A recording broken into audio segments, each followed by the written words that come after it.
প্রচণ্ড গরমের মধ্যে কাজ করতে পারছিলাম না, তাই কাল থেকে বৃষ্টি হচ্ছে। বৃষ্টি হলেও কিন্তু গরম কম নেই।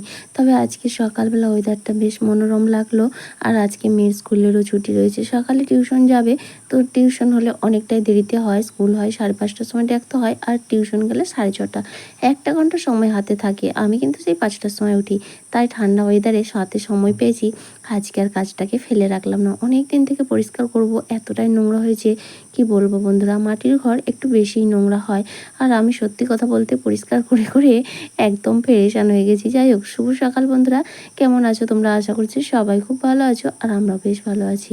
আমি আলপনা, আমার নতুন আরও একটি ব্লগে তোমাদের সবাইকে জানাই অনেক অনেক স্বাগত আর অনেক অনেক ভালোবাসা।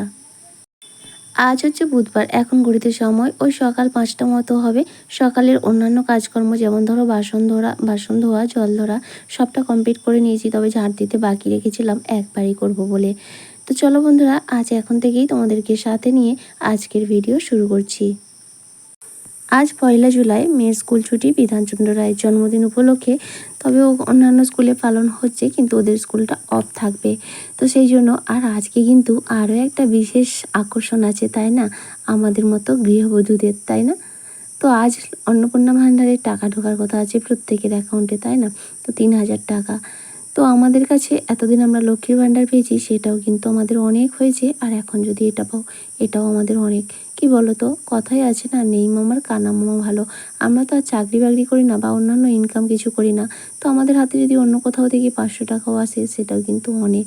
তো এই নিয়ে অনেকেই আবার খারাপ মন্তব্য করবে যে মানে চাকরি বাকরি নেই, কিন্তু সেখানে তো আমাদের হাত নেই, বা বা এটা আমরা না নিলে এই সমস্ত কিছু হবে। যাই হোক, সরকার তো পাল্টেছে, পরিবর্তন হয়েছে, সব কিছু পরিবর্তন হওয়ারই কথা। দেখা যাক কতটা কি হয়, তাই না? তো যাই হোক, কারা কারা অন্নপূর্ণা ভাণ্ডার পেয়েছো অবশ্যই কমেন্ট করে জানিও আমার এই ভিডিওতে।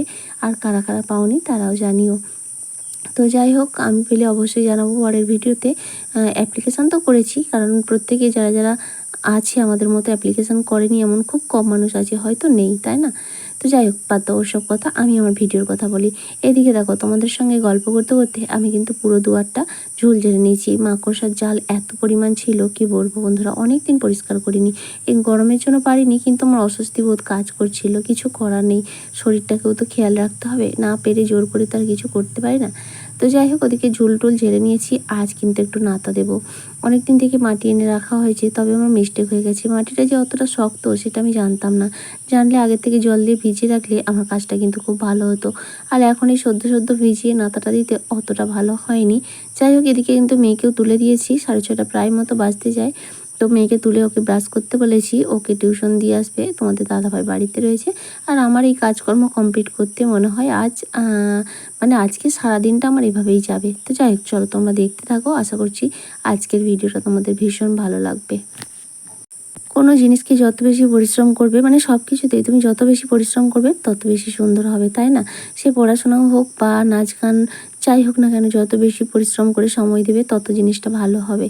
তো সেক্ষেত্রে ঘর বাড়িও, বিশেষ করে মাটির ঘর যদি হয়, তাহলে যত বেশি পরিশ্রম করবে তত ভালো লাগবে। মানে এই নাতা দেওয়া, ঝাড়পোছ করা, এই সমস্ত কিছু আর কি।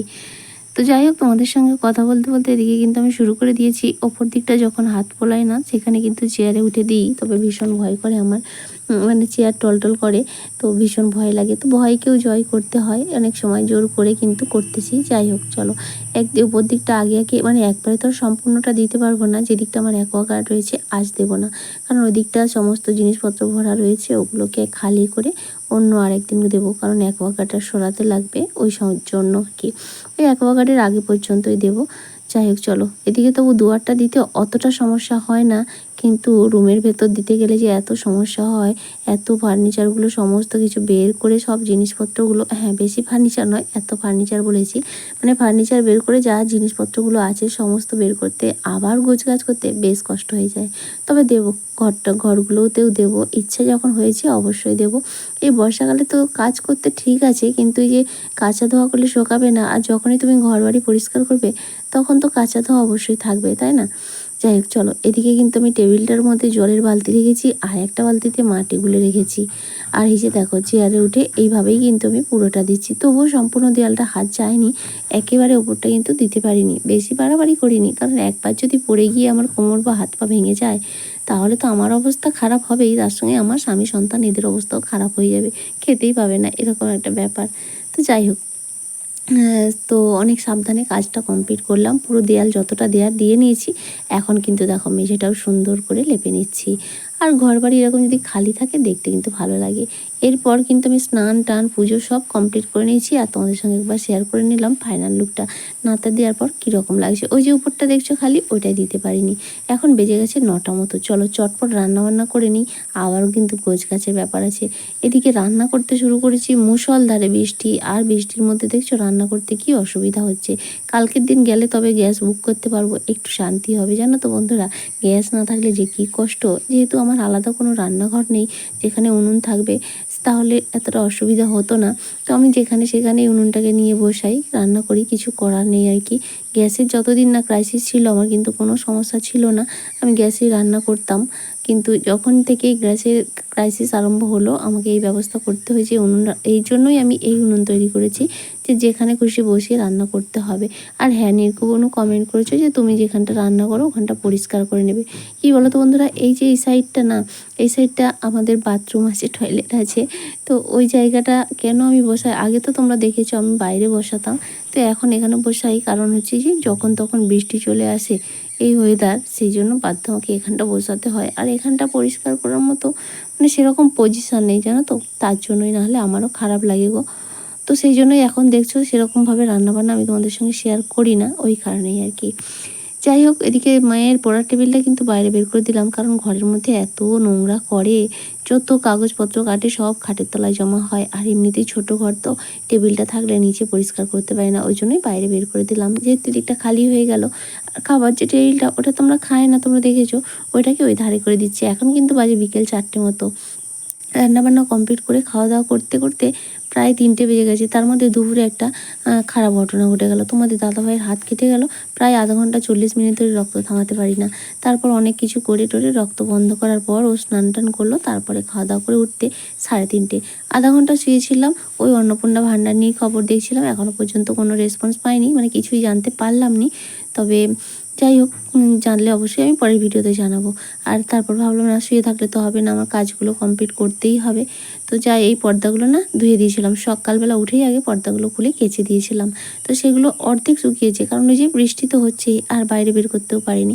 তো থাক, পর্দা তো এখানে টানিয়ে দিলে হাওয়া বাতাসে কিন্তু শুকিয়ে যাবে, পাতলা জিনিস। আর পর্দাগুলো এত নোংরা হয়েছিল, পুরো কালার চেঞ্জ হয়ে গেছিলো। এখন পরিষ্কার করতে দেখো কালারটা কত সুন্দর হয়ে গেছে। আমি আবার আজকে শ্যাম্পু করেছি, চুলটা না তখন থেকে ছাড়তে পারিনি, তো এখন একটু শুয়েছিলাম ছেড়ে, এখন এইভাবে রেখেছি, চুলটাও ভেজা। আর এই ঠাকুরগুলোকে নিচে নামিয়ে সকালে পরিষ্কার করেছিলাম, এখন দেখো জায়গা মতো দিয়ে দিলাম। চলো এবার টেবিলটা একটু ডেকোরেশন করি, আর চলো তারপরে তোমাদের নামগুলোও নিয়ে নিই, যারা এত সুন্দর সুন্দর কমেন্ট করো। শম্পা দিদিভাই কমেন্ট করে বলেছে, দিদিভাই তোমার মেয়ের কি ডান্স বন্ধ করে দিয়েছো? না গো, এখনও বন্ধ করিনি, তবে সেরকমই চিন্তাভাবনা চলছে, কারণ মেয়ে খুব একটা এখন আর প্র্যাকটিস করে না। তো এই আর কি, দেখা যাক কী করে। একবার ওকে ভাবছি যে এই বছরটা তো 6 মাস পেরিয়েই গেছে, আর কমপ্লিট করে নেবো বাকিটা, আবার ভাবছি না বাকি সময়টাও অনেক, তাই ভাবছি দেখা যাক কী এখন করা যায়। আর সবটাই তোমরা অবশ্যই জানতে পারবে, বন্ধ করলেও তো জানতে পারবে, আর থাকলেও জানতে পারবে, তাই না? তো তো কমেন্ট করেছে নির্কু ঘোষ, আর শ্রেয়সী ব্লগ, শম্পা সাহা, মাধুরী কর্নার, প্রশান্ত হালদার, পিঙ্কি ঘোষ, মনীষার রান্নাঘর, Tanu cooking mini blog, Nimai Das Contai, Rubina এবং Anup Das. Thank you so much তোমাদের সবাইকে এত সুন্দর কমেন্ট করার জন্য আর পাশে থাকার জন্য, আর এইভাবেই তোমরা পাশে থেকো। আচ্ছা বন্ধুরা, আমার আজকের ভিডিওটা তোমাদের কেমন লাগলো অবশ্যই কমেন্ট করে জানিও। ভালো লাগলে প্লিজ একটা লাইক করে দিও, আর চাইলে ভিডিওগুলো শেয়ারও করতে পারো। আজকের ভিডিওতে যদি কোনো নতুন বন্ধু থেকে থাকো, তুমি চাইলে চ্যানেলটা সাবস্ক্রাইব করে আমার পাশে থাকতে পারো। আর যারা অলরেডি এই কাজটা করে দিয়েছো তোমাদের সবাইকে জানাই অসংখ্য ধন্যবাদ। আচ্ছা বন্ধুরা, আমার টেবিলের ডেকোরেশনটা কেমন হচ্ছে, ডেকোরেশন না মানে টেবিল কভারটা কেমন লাগছে তো টেবিলের জায়গাটা ওদিকে একটা মানে ছাপা শাড়ি দিয়ে দিলাম। আর তারপরে ছোট্ট একটা বেডশিট ছিল, সিঙ্গেল খাটের বেডশিট, সুন্দর, ব্যবহার হয়নি জানো তো। তো সেইটাকেই দিয়ে দিলাম, বেশ সুন্দর লাগছে। যেহেতু খাওয়া দাওয়া হয় না টেবিলে, অসুবিধা নেই। ওই মেয়ে টুকটাক দুধ হয়তো, মানে শুকনো ভাত টাত খাওয়া হয় না। তো যাই হোক, ওদিকে মোটামুটি বাইরেটা তো পরিষ্কার হয়ে গেছে। এখন এই যে এই ঘরের বিছানাটা ঝেড়ে নিচ্ছি, কারণ যত জামাকাপড় ওখান থেকে রেখেছিলাম সবটা এখানে ছিল। তবে সবটা গোছানো দেখায়নি, সমস্ত ওখানে জামাকাপড় যা থাকে সব বের করেছি। দিয়ে এখনও কিন্তু পরিষ্কার করতে বাকি ছিল। ওই অ্যাকোয়াগার্ডের ওইখান থেকে সমস্তটা বের করে, যেখানে জ্বালনপত্র রাখি সব গুছিয়েছি একবারে সুন্দর করে। তবে ওই দিকটা নাতা দিতে বাকি, কালকে বৃহস্পতিবার দেবো না, দেখা যাক সময় কবে হয়। তো শুক্রবার শনিবার হবেও না, আর এই সপ্তাহে রবিবারও হবে না, মেয়ের নাচের পরীক্ষা রয়েছে। তো দেখা যাক আবার কবে হয় আর কি। চলো, সন্ধে প্রায় হয়ে আসছে, এখন ঘরদোরগুলো ঝাড় দিই। আর বন্ধুরা, এই মুহূর্তে কিন্তু বাইরে চারিদিকে হই হয়ে পড়ে গেছে, সবার অন্নপূর্ণা টাকা ঢুকেছে। আর আমি চিন্তায় আছি, আমার কি হলো, এখনও মেসেজ আসে না। তো আর কিছুক্ষণ পরেই দেখলাম ফোনটা আমার, সবার মেসেজ আসছে, আমার আসেনি কেন। হঠাৎ করে দেখি সত্যি বন্ধুরা, আমারও ঢুকেছে, ভীষণ খুশি তাই না। যাই হোক, আমার অন্নপূর্ণার টাকা কিন্তু ঢুকেছে। তোমাদের কার কার ঢুকেছে অবশ্যই জানিও। এদিকে টেবিলটা সুন্দর করে গুছিয়ে ঘরদোর সব ঝাড় দিয়ে নিচ্ছি, বা দুটো ঘর ঝাড় দিয়ে নিয়েছি। আর এই যে এখন বাইরটাও ঝাড় দিয়ে বাবুর লাগুর সমস্ত ঝাড় দিয়ে নিচ্ছি। এখন কিন্তু বৃষ্টি বন্ধ রয়েছে। এরপর দেখা হচ্ছে, একেবারে 7টা বেজে গেছে, সন্ধ্যা টন্ধা দিয়ে এখন এই যে চায়ের আসরে চলে এসেছি। চাটা খাওয়া দাওয়া করে একটু রেস্ট নেব, সারাদিন প্রচণ্ড ক্লান্তি গেছে। আজকের মতো এটুকুই, টাটা, দেখা হবে।